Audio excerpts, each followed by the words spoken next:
প্ৰধানমন্ত্ৰী আৱাস যোজনা চৰকাৰী বিপিএল ঘৰৰ আৰু এটা নতুন আপডেট লৈ আহিছোঁ। সেইটো আপডেট হ'ল যদি আপোনালোকৰ চৰকাৰী ঘৰৰ লিষ্টত নাম আহিছে আৰু আপোনালোকৰ জিঅ' টেগ সম্পূৰ্ণ হৈছে, এতিয়া আপোনালোকে চৰকাৰী ঘৰৰ নতুন লিষ্টটো চেক কৰা নাই যে আপোনালোকৰ লিষ্টত নামটো আহিছে নে অহা নাই। আৰু যদি আপোনালোকৰ লিষ্টত নাম আহিছে, এতিয়া আপোনাৰ একাউণ্টত ঘৰৰ পইচা সোমাইছে নে সোমোৱা নাই আপোনালোকে নাজানে। আৰু যদি আপোনালোকৰ ঘৰৰ লিষ্টত নাম অহা নাই আৰু আপোনালোকৰ জিঅ' টেগ সম্পূৰ্ণ কৰা নাই, তেনেহ'লে এতিয়া কেনেকৈ আপোনালোকে চৰকাৰী ঘৰৰ কাৰণে এপ্লিকেশ্যন কৰিব লাগিব।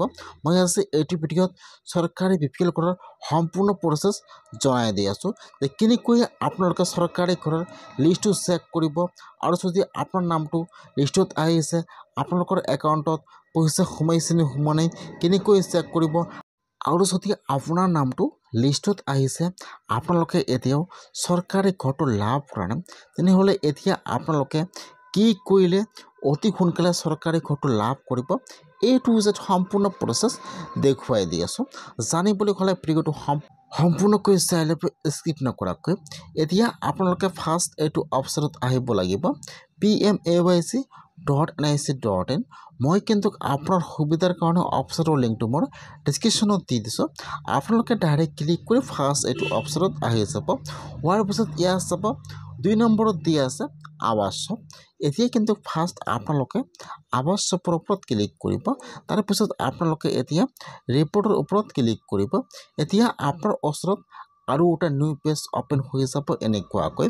এতিয়া আপোনালোকে অলপমান তলত আহি যাব। হোৱাৰ পিছত ইয়াত চাব, ইয়াত কিন্তু ABCD অপশ্যন দিয়া আছে। তলত অহাৰ পিছত ইয়াত চাব এইটো বহুতো অপশ্যনৰ লিংক দিয়া আছে।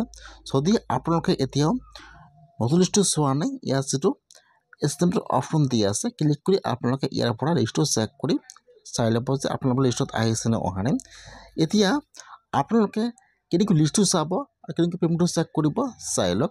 ইয়াত চাব, ইয়াত যিটো এপ নম্বৰ অপশ্যন দিয়া আছে, ইয়াত যিটো এপৰ 4 নম্বৰ অপশ্যন দিয়া আছে এপটিঅ' ট্ৰানজেকশ্যন চামাৰি।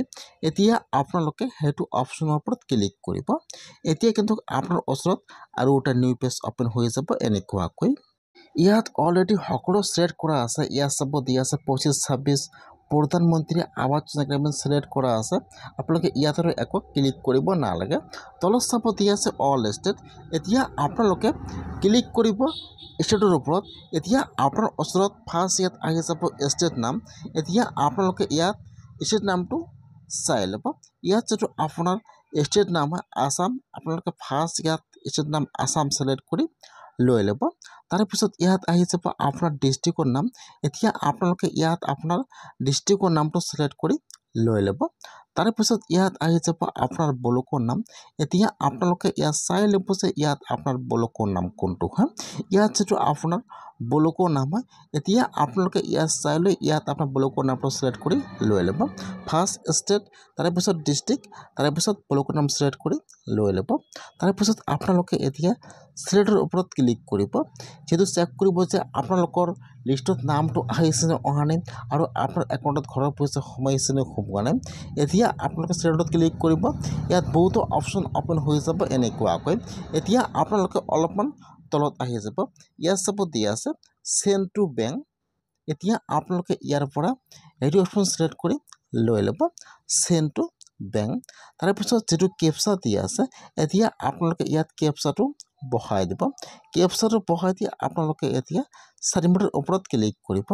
যেতিয়া আপোনালোকে কেপচাটো বহাই দি 4 নম্বৰত ক্লিক কৰিব, এতিয়া কিন্তু আপোনাৰ ওচৰত এতিয়া এইটো পেজ অ'পেন হৈ যাব এনেকুৱাকৈ। ফাৰ্ষ্ট আহি যাব আপোনাৰ ডিষ্ট্ৰিক্টৰ নাম, তাৰপিছত আহি যাব ব্লকৰ নাম, তাৰপিছত ইয়াত আহি যাব আপোনাৰ ঘৰৰ এপ্লিকেশ্যন নম্বৰটো আহি যাব এনেকুৱাকৈ। এতিয়া কেনেকৈ জানিব যে ইয়াত আপোনাৰ ঘৰৰ এপ্লিকেশ্যন নম্বৰ কোনটো হয়, এপ্লিকেশ্যন নম্বৰটো কেনেকৈ চেক কৰিব সেইটো আপোনালোক দেখুৱাই দি আছোঁ। এতিয়া আপোনালোকে ইয়াত চাই ল'ব যে ইয়াত আপোনাৰ এপ্লিকেশ্যন নম্বৰ কোনটো হয়। ইয়াত যিটো আপোনাৰ ঘৰৰ এপ্লিকেশ্যন নম্বৰ হয়, এতিয়া আপোনালোকে আপোনাৰ ঘৰৰ এপ্লিকেশ্যন নম্বৰৰ ওপৰত ক্লিক কৰিব। যেতিয়া আপোনালোকে এপ্লিকেশ্যন নম্বৰৰ ওপৰত ক্লিক কৰিব, এতিয়া কিন্তু আপোনাৰ ওচৰত লিষ্টটো এতিয়া অ'পেন হৈ যাব এনেকুৱাকৈ। ইয়াত চাব, এতিয়া আপোনাৰ ওচৰত লিষ্টটো আহি যাব এনেকুৱাকৈ। ফাৰ্ষ্ট আহি যাব আপোনাৰ ডিষ্ট্ৰিক্টৰ নাম, ব্লকৰ নাম, আপোনাৰ পঞ্চায়তৰ নাম, আপোনাৰ গাঁৱৰ নাম, তাৰপিছত আপোনাৰ ঘৰৰ ষ্টেচনৰ ID নম্বৰ আহি যাব। তাৰপিছত আপোনাৰ ইয়াত ফুল নেমটো আহি যাব। তাৰপিছত আপোনালোকে ইয়াত যিটো আপোনাৰ বেংকৰ একাউণ্ট যাব ইয়াত বেংকৰ নামটো আহি যাব, ইয়াত ব্ৰাঞ্চৰ কোড নম্বৰটো আহি যাব আৰু এইফালত চাব এমাউণ্ট দিয়া আছে। আপোনাৰ একাউণ্টত ফাৰ্ষ্ট কিমান টকা সোমাইছে, ইয়াত কিমান তাৰিখে সোমাইছে, ইয়াৰ ডেটটো আহি যাব এনেকুৱাকৈ। এতিয়া আপোনালোকে চাই ল'ব যে ইয়াত আপোনালোকৰ নামটো আহিছে নে অহা নাই, বা আপোনাৰ একাউণ্টত ঘৰৰ পইচা সোমাইছে নে সোমোৱা নাই, আপোনালোকে এনেকুৱাকৈ জানিব পাৰিব। ইয়াত চাব ইয়াত এমাউণ্টটো দেখুৱাই দিব এইফালত, আৰু আপোনাৰ একাউণ্টত কিমান তাৰিখে পইচা সোমাইছে ইয়াত ডেটটো আহি যাব এনেকুৱাকৈ, আৰু ইয়াত আপোনাৰ ফুল নেমটো আহি যাব। এতিয়া কেনেকৈ জানিব যে আপোনাৰ ঘৰৰ এপ্ৰিল নম্বৰ কোনটো হয়। এতিয়া আপোনালোকে আৰু হোম পেজত আহি যাব। অহাৰ পিছত আপোনালোকে ইয়াত চাব, ইয়াত যিটো বহুতো অপশ্যন দিয়া আছে, আপোনালোকে ইয়াত চাব ইয়াত যিটো 5 নম্বৰত অপশ্যন দিয়া আছে ষ্টেক হোল্ডাৰ্ছ। এতিয়া আপোনালোকে সেইটো অপশ্যনৰ ওপৰত ক্লিক কৰিব লাগিব। ইয়াত চাব দিয়া আছে ষ্টেক হোল্ডাৰ্ছ। এতিয়া আপোনালোকে সেইটো অপশ্যনৰ ওপৰত ক্লিক কৰিব। এতিয়া ইয়াত আৰু এটা নিউ পেজ অপেন হৈ যাব এনেকুৱাকৈ। ইয়াত চাব 1 নম্বৰত দিয়া আছে IAY PMAY যে বেনিফিচিয়াৰী। এতিয়া আপোনালোকে সেইটো অপশ্যনৰ ওপৰত ক্লিক কৰিব। ইয়াৰ আপোনালোকে 1 নম্বৰ অপশ্যনৰ ওপৰত ক্লিক কৰিব। এতিয়া আপোনাৰ ওচৰত আৰু এটা নিউ পেজ এতিয়া অপেন হৈ যাব এনেকুৱাকৈ। ফাৰ্ষ্ট চাব দিয়া আছে আপোনাৰ ঘৰৰ ষ্টেচনাৰী ID নম্বৰ। এতিয়া যিটো আপোনাৰ ঘৰৰ ষ্টেচনাৰী ID নম্বৰটো আছে ইয়াত বহাই দিব। কেনেকৈ আপোনাৰ ঘৰৰ ষ্টেচনাৰী ID নম্বৰটো চেক কৰিব জানি লওক।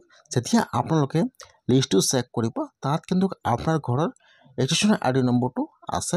এতিয়া আপোনালোকে আপোনাৰ ঘৰৰ ষ্টেচনাৰী ID নম্বৰটো সেইটো ঘৰত বহাই দিব। তাৰপিছত এই ফলত যিটো কেপচা দিয়া আছে, এতিয়া আপোনালোকে ইয়াত কেপচাটো বহাই দিব। ফাৰ্ষ্ট বহাই দিব আপোনাৰ ঘৰৰ ষ্টেচনাৰী ID নম্বৰটো বহাই দিব। তাৰপিছত এই ফলত যিটো কেপচাটো দিয়া আছে কেপচাটো আপোনালোকে সেইটো ইয়াত বহাই দিব। তাৰপিছত ইয়াত চাব দিছে ছাবমিট। এতিয়া আপোনালোকে সকলো বহাই দি আপোনালোকে এতিয়া ছাবমিটৰ ওপৰত ক্লিক কৰিব। ইয়াত চাব ইয়াত বহাই দিব আপোনাৰ ঘৰৰ ষ্টেচনাৰী ID নম্বৰ, এই ফলত কেপচাটো বহাই দিব। তাৰপিছত আপোনালোকে এতিয়া ছাবমিটৰ ওপৰত ক্লিক কৰিব। যেতিয়া আপোনালোকে ছাবমিটৰ ওপৰত ক্লিক কৰিব এতিয়া কিন্তু ইয়াত আপোনাৰ ডিটেইলছটো সম্পূৰ্ণ আহি যাব। ফাৰ্ষ্ট ইয়াত আপোনাৰ এড্ৰেছটো আহি যাব, তাৰপিছত আপোনাৰ ফুল নেম আহি যাব, তাৰপিছত আপোনাৰ ঘৰৰ ষ্টেচনাৰী ID নম্বৰ আহি যাব এনেকুৱাকৈ। এতিয়া আপোনালোকে অলপমান তলত আহি যাব।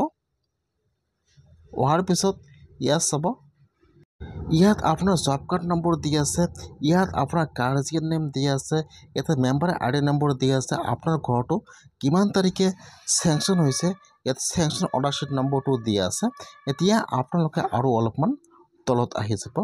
ইয়াত আপোনাৰ বেংকৰ একাউণ্টটো শ্ব' কৰিব এনেকুৱাকৈ। তাৰপিছত ইয়াত আপোনাৰ চেংচন ID নম্বৰটো এই ফলত আহি যাব এনেকুৱাকৈ। এতিয়া আপোনালোকে আৰু অলপমান তলত আহি যাব। অহাৰ পিছত ইয়াত চাব ফাৰ্ষ্ট ইয়াত আপোনাৰ অৰ্ডাৰ শ্বীট নম্বৰটো আহি যাব। এতিয়া আপোনাৰ ঘৰটো কিমান টকাৰ ইয়াত এমাউণ্টটো আহি যাব। আপোনালোকৰ ঘৰ কিন্তু 1,30,000 টকাৰ ঘৰ, ইয়াত ফুল এমাউণ্টটো দিয়া আছে। আপোনালোকে ইমান টকা লাভ কৰিব। ইয়াত যাব সকলো প্ৰচেছ দিয়া আছে। এতিয়া আপোনালোকে আৰু অলপমান তলত আহি যাব। অহাৰ পিছত ইয়াত চাব ফাৰ্ষ্ট দিয়া আছে অৰ্ডাৰ শ্বীট নম্বৰ, আপোনাৰ একাউণ্টত কিমান তাৰিখে কিমান টকা সোমাইছে। ইয়াত চাব ইয়াত আপোনাৰ অৰ্ডাৰ শ্বীট নম্বৰ দিয়া আছে আৰু এই ফলত আপোনাৰ অৰ্ডাৰ শ্বীট ডেটটো দিয়া আছে। এতিয়া আৰু অলপমান তলত আহি যাব। অহাৰ পিছত ইয়াত চাব দিয়া আছে ফাইনেন্সিয়েল ইয়াৰ আৰু আপোনাৰ একাউণ্টত কিমান টকা এমাউণ্ট সোমাইছে। ফাৰ্ষ্ট কিস্তি ইয়াত এমাউণ্টটো দিয়া আছে। ইয়াত চাব দিয়া আছে FTO নম্বৰ, এইটোৱে হৈছে কিন্তু আপোনাৰ ঘৰৰ FTO নম্বৰ। ইয়াত চাব FTO নম্বৰৰ পৰা কিন্তু আপোনাৰ একাউণ্টত ঘৰৰ পইচা সোমাই যায়। এইটো হৈছে আপোনাৰ ঘৰৰ FTO নম্বৰ। ইয়াত আপোনাৰ একাউণ্ট নম্বৰটো শ্ব' কৰিব লাষ্টত 4টা, আৰু ইয়াত দেখুৱাই দিব DBT বেচিছ। যদি আপোনাৰ একাউণ্টটো DBT লিংক নাথাকে তেনেহ'লে কিন্তু আপোনালোকৰ একাউণ্টত ঘৰৰ পইচা নোসোমাব। সেইকাৰণে কিন্তু আপোনালোকে ফাৰ্ষ্ট জানিব লাগিব যে আপোনালোকৰ একাউণ্টটো DBT লিংক আছে নে নাই। যদি নাই তেনেহ'লে আপোনালোকে অতি সোনকালে কৰি ল'ব, নহ'লে কিন্তু আপোনালোকে ঘৰৰ পইচা বা যিকোনো চৰকাৰী আঁচনিৰ পইচা কিন্তু লাভ নকৰিব। এইটো হৈছে কিন্তু আপোনাৰ ঘৰৰ FTO নম্বৰ। আপোনালোকে সেইটো নম্বৰ দি চেক কৰিব পাৰিব যে আপোনাৰ একাউণ্টত কিমান তাৰিখে কিমান টকা সোমাইছে বা কিমান তাৰিখে পইচা সোমাব আপোনালোকে কিন্তু জানিব পাৰিব। এতিয়া যদি আপোনালোকে এতিয়ালৈকে চৰকাৰী ঘৰটো লাভ কৰা নাই অথবা আপোনালোকৰ চৰকাৰী ঘৰ লিষ্টত নাম আহিছে আপোনালোকৰ একাউণ্টত এতিয়াও চৰকাৰী ঘৰৰ পইচা সোমোৱা নাই তেনেহ'লে কিন্তু এতিয়া আপোনালোকে কমপ্লেইনটো কৰিব লাগিব। যদি আপোনালোকে এতিয়ালৈকে চৰকাৰী ঘৰটো লাভ কৰা নাই কেনেকৈ আপোনালোকে কমপ্লেইন কৰিব লাগিব। কমপ্লেইনটো কৰিলে আপোনালোকে অতি সোনকালে ঘৰৰ পইচা লাভ কৰিব জানি লওক। এতিয়া আপোনালোকে ফাৰ্ষ্ট এইটো অপশ্যনত আহিব লাগিব পাব্লিক গ্ৰেভেন্স। এতিয়া আপোনালোকে লগইনত ক্লিক কৰি আপোনালোকে ইয়াত আপোনাৰ ফুল ডিটেইলছটো বহাই দিব লাগিব আৰু আপোনালোকে ইয়াৰ পৰা কমপ্লেইনটো কৰিব লাগিব। যেতিয়া আপোনালোকে এইটো অপশ্যনৰ পৰা কমপ্লেইন কৰিব তেতিয়া কিন্তু আপোনালোকে অতি সোনকালে চৰকাৰী ঘৰৰ পইচাটো লাভ কৰিব। আপোনাৰ ঘৰত আহিব অফিচাৰ জিঅ'টেক কৰিবলৈ। যদি আপোনালোকে এতিয়ালৈকে চৰকাৰী ঘৰটো লাভ কৰা নাই আপোনাৰ ঘৰত আহিব অফিচাৰ, তাৰপিছত আপোনাৰ কমপ্লেইনটো অতি সোনকালে কৰি দিব। তাৰপিছত কিন্তু আপোনালোকে অতি সোনকালে চৰকাৰী ঘৰৰ পইচাটো লাভ কৰিব। যদি আপোনালোকে কমপ্লেইনটো কৰিব নোৱাৰে কেনেকৈ কমপ্লেইনটো কৰিব নেক্সট ভিডিঅ'ত সেইটো প্ৰচেছ দেখুৱাই দিম।